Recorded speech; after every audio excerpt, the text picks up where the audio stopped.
दोस्तों, मेरा नाम है राम वर्मा और स्वागत है आपका CG education news YouTube channel पर। अगर आप इस चैनल पर पहली बार आए हैं तो चैनल को सब्सक्राइब करके बेल आइकन बटन दबाना ना भूलिए, क्योंकि यहाँ पर आपको इसी तरह की लेटेस्ट नोटिफिकेशन जो कि शिक्षा से जुड़ी हुई है, छत्तीसगढ़ से जुड़ी हुई है, वो लगातार आपको इसी चैनल पर मिलती रहे। इस वीडियो में आपको आज यहाँ 10 अगस्त की छत्तीसगढ़ की शिक्षा से जुड़ी हुई सभी खबरों को यहाँ पर हम लोग देखने वाले नए अपडेट। तो वीडियो को एंड तक जरूर देखिएगा, क्योंकि आप यहाँ पर आपको बहुत से आपके काम की खबर मिलने वाली है। तो चलिए फटाफट वीडियो को शुरू करते हैं। पहली खबर हम लोग यहाँ पर शहीद नंद कुमार पटेल यूनिवर्सिटी से रिलेटेड कॉलेज के बारे में लेते हैं। तो शहीद नंद कुमार पटेल यूनिवर्सिटी से संबद्ध कॉलेजों द्वारा ग्रेजुएशन और पीजी कोर्स की पहली मेरिट लिस्ट जारी कर दी गई है।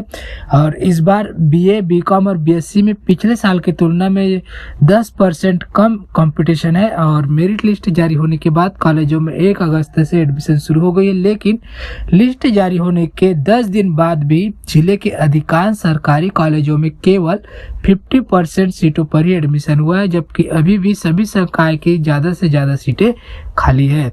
गर्ल्स कॉलेज के प्राचार्य दिलीप शुक्ला ने बताया कि कॉलेज में एडमिशन के लिए 1 अगस्त को पहली सूची जारी की गई थी और 6 अगस्त को दूसरी मेरिट सूची यहां पर जारी की गई, लेकिन निर्धारित सीटों में से कई सीटें यहां पर खाली है। कई टॉपर्स भी एडमिशन लेने एक साथ कई कॉलेजों में आवेदन करते हैं, लेकिन एडमिशन नहीं लेते, जिसके कारण कुछ सीटें यहाँ बच जाती है। साथ ही सभी जो अभी कुछ छात्र CUET और अन्य कंपटीशन एग्जाम के रिजल्ट का इंतजार कर रहे हैं, इसलिए एडमिशन नहीं ले पा रहे हैं। और CUET अभी जो है पोस्टपोन कर दिया गया है, अभी नहीं हो रही है, तो इसके वजह से भी यहाँ पर एडमिशन नहीं हो रहे हैं। और जाजल देव गर्ल्स कॉलेज जांजगीर में बीए फर्स्ट ईयर में जनरल वर्ग में 77.2% कट ऑफ मार्क्स आया है, जबकि ओबीसी वर्ग का 69.8%, SC का 67.4% और ST वर्ग का 52.8% रहा है। इसी तरह BSc बायो के जनरल कैटेगरी में 85.8% कट ऑफ मार्क्स और OBC का 82%, SC का 79.6% और ST का 52.8% यहाँ पर कट ऑफ रहा है। इसी कॉलेज में जनरल वर्ग में 91% से अधिक वालों की पहली मेरिट लिस्ट जारी हुई थी। यहाँ पर यूनिवर्सिटी द्वारा कॉलेजों में एडमिशन के लिए पहले चरण में जो है ये 5 अगस्त तक उनको मौका दिया गया था। 6 अगस्त को दूसरी मेरिट सूची जारी हुई है, उनको 12 अगस्त तक एडमिशन लेने का टाइम दिया गया है। और फिर 13 अगस्त को तीसरी लिस्ट यहाँ पर जारी होगी, जिसमें नाम आने वाले स्टूडेंट को 16 अगस्त तक कॉलेज में एडमिशन लेना होगा। अगली खबर यहाँ पर देखते हैं। तो PSC ने हाईकोर्ट के आदेश पर सहायक प्राध्यापक परीक्षा पद के लिए 44 परीक्षार्थियों के परिणाम घोषित किए हैं। नतीजों में तकरीबन सभी परीक्षार्थी अपात्र घोषित किए गए हैं।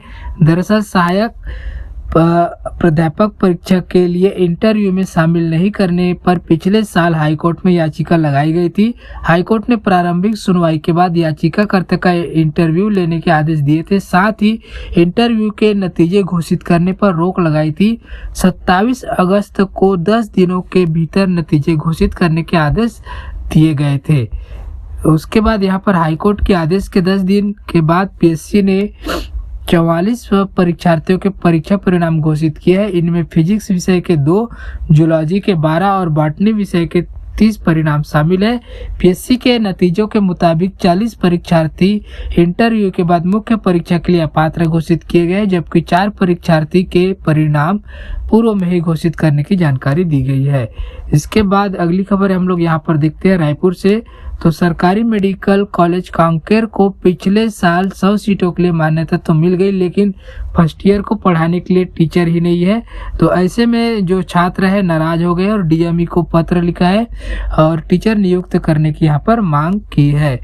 तो मान्यता तो मिलने के बाद भी यहाँ पर टीचर की जो अवेलेबिलिटी है वो नहीं है। अगली खबर यहाँ पर देखते हैं। तो रायपुर से तो BSc नर्सिंग की परीक्षा अब 1 साल के बजाय 6 महीने में होगी। Pandit Deendayal health science and Ayush विश्वविद्यालय ने BSc में सेमेस्टर प्रणाली लागू कर दी है। इसके लागू होने से स्टूडेंट को ये सुविधा मिलेगी। दरअसल 6 महीने में परीक्षा होने से उन्हें तैयारी कम करनी होगी। 1 साल में कुल 5 पेपर होते हैं। सेमेस्टर प्रणाली लागू होने के बाद 6 में 3 व अगले 6 माह में 2 पेपर होंगे। इससे छात्राओं को परीक्षा की तैयारी में मदद मिलेगी। आयुष विश्वविद्यालय ने पहली बार किसी कोर्स में सेमेस्टर प्रणाली लागू किया है। 2021-22 में एडमिशन लेने वाली जो छात्राएं हैं पहली बार सेमेस्टर प्रणाली से परीक्षा देंगे। अगली खबर यहाँ पर देखते हैं रायपुर से। तो प्रदेश के निजी मेडिकल कॉलेजों में इस साल MBBS की पढ़ाई महंगी हो जाएगी। फीस विनियामक कमेटी ने 10 से 20% तक फीस बढ़ा सकती है। केवल 10% फीस बढ़ने पर हर साल छात्रों पर 64,000 व 4.5 साल के पूरे कोर्स की पढ़ाई के लिए 2,60,000 रुपए से 2,90,000 तक का अतिरिक्त भार पड़ेगा। इसी तरह अधिकतम वृद्धि 20% की गई तो एक साल में करीब 1.25 लाख रुपए और 4.5 साल में 5.25 लाख रुपए तक का भार पड़ जाएगा। फीस विनियामक कमेटी ने 3 साल पहले निजी कॉलेज की फीस 15 से 20% तक बढ़ाई थी। प्रदेश में 8 सरकारी कॉलेज है जिसमें महासमुंद को नए सत्र के लिए हाल ही में मान्यता मिली है। नेहरू मेडिकल कॉलेज रायपुर समेत अन्य जो सिम्स बिलासपुर, रायगढ़, अंबिकापुर, राजनांदगांव, कांकेर व जगदलपुर में सालाना फीस 50,000 है। इनमें 40,000 ट्यूशन फीस और 10,000 हॉस्टल फीस है। महासमुंद में भी यही फीस स्ट्रक्चर रहने की संभावना है। पिछले 10 साल में फीस में कोई वृद्धि नहीं की गई, लेकिन निजी कॉलेज में हर तीसरे साल में फीस बढ़ाई जानी है। तो एक नज़र में आप लोग देख लीजिए कि किस प्रकार से फीस बढ़ाने के बाद कितना हो जाएगा। तो रिम्स में वर्तमान में 60,156 है। 10% अगर बढ़ा दिया जाए तो 60,000 और 15% पर ये 90,000 होगा और 20% पर 1,20,000 हो जाएगा। शंकराचार्य में 64,000 64,000 ये 6,45,156 है। तो अब ये 64,051 अधिक हो जाएगा और 15% बढ़ाने पर 96,070 ये अधिक हो जाएगा और 20% जब बढ़ाएगा तो 1.29 लाख रुपए हो जाएगा। इस प्रकार से आप लोग देख सकते हैं अगर ये फीस बढ़ाई जाती है तो कितना यहाँ पर बढ़ सकता है। उसके बाद अगली खबर यहाँ पर लेते हैं। तो अब सभी जो +2 छात्रों को यानी कि 12वीं के स्टूडेंट को त्रैमासिक परीक्षा देनी होगी। छात्रों को हर 3 महीने में एक लिखित परीक्षा का सामना करना पड़ेगा, यानी 3 साल में मतलब हर साल 3 परीक्षा देना अनिवार्य है। यदि कोई उम्मीदवार इन परीक्षाओं में शामिल नहीं होता तो वे मुख्य परीक्षा में भी शामिल नहीं होगा। हालांकि यहाँ पर अभी फाइनल जो है इसके ऊपर निर्णय नहीं हुआ है। परिषद के परीक्षा नियंत्रक अशोक कुमार नायक ने कहा कि जल्दी इसके लिए अंतिम कदम उठाया जाएगा। तो ये था आज के डेट में छत्तीसगढ़ के शिक्षा से जुड़ी हुई तमाम खबरें। ये खबर आपको कैसी लगी? अच्छी लगी तो लाइक कीजिए, अपने सभी दोस्तों को शेयर कीजिए और ऐसे लेटेस्ट अपडेट रेगुलर पाने के लिए चैनल को सब्सक्राइब करके बेल आइकन बटन जरूर दबाइएगा। मिलते हैं एक नए नोटिफिकेशन के साथ और नई खबरों के साथ एक नए वीडियो में।